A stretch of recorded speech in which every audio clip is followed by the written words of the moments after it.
Up next is our final video by Kelly Munro about the importance of Aboriginal art in Canada's history. Hi, my name is Kelly Munro and I attend St. Mary's Academy in Winnipeg, Manitoba.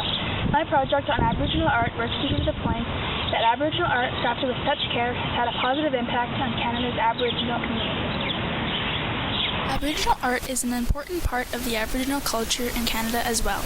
Aboriginal art was the first artistic expression of Canada known to the world. Although artistic expression can vary and represent different cultural aspects, it remains at the heart of the Aboriginal culture. Historically, art usually pertained to the social life of the Aboriginal community, or to hunting and warfare. Men usually painted images that had to do with war or hunting. Today, emerging artists are using art forms to try to reconnect themselves with their Aboriginal heritage.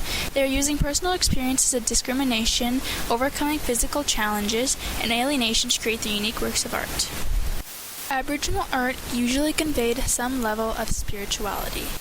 Rock art is the oldest form of Aboriginal art, dating more than 2,000 years old. It is an important record of spiritual and mythical history in Aboriginal society, and therefore it is protected by law.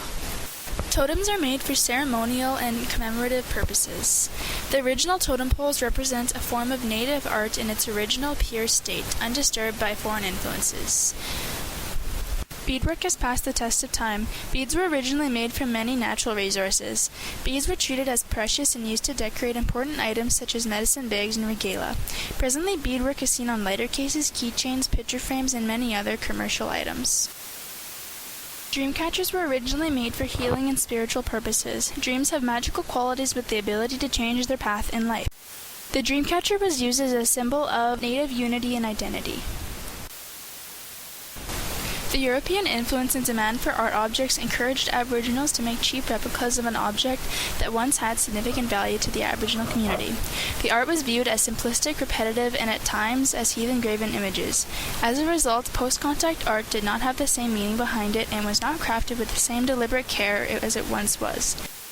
Originally in Aboriginal culture, art was not made just for the sake of making art. This concept changed with the introduction of the fur trade. As the European culture was introduced to the New World, the traditional belief system, including art, began to weaken. New resources were introduced that modified the art forms that were being created. It is clear that Canadian Aboriginal art is an important part of the culture of the Aboriginal community. It reflects the social life and values of the community. Although the types and forms of Aboriginal art have changed over time and have been impacted by contact with the European settlers, one thing still remains clear. The art forms created by past and present Aboriginal artists still reflect a deep spiritual connection.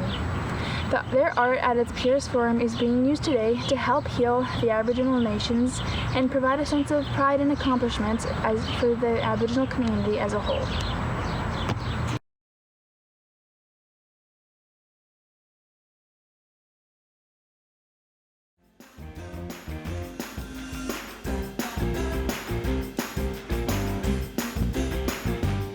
Kelly was inspired to do this project because of her Aboriginal connection.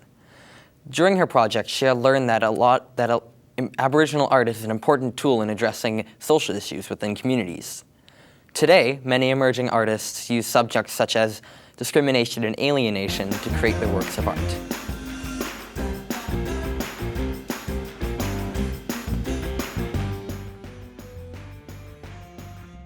Thank you for watching Canada's history through the eyes of young citizens. If you want to look at more information or watch the videos yourselves, go to youngcitizens.ca.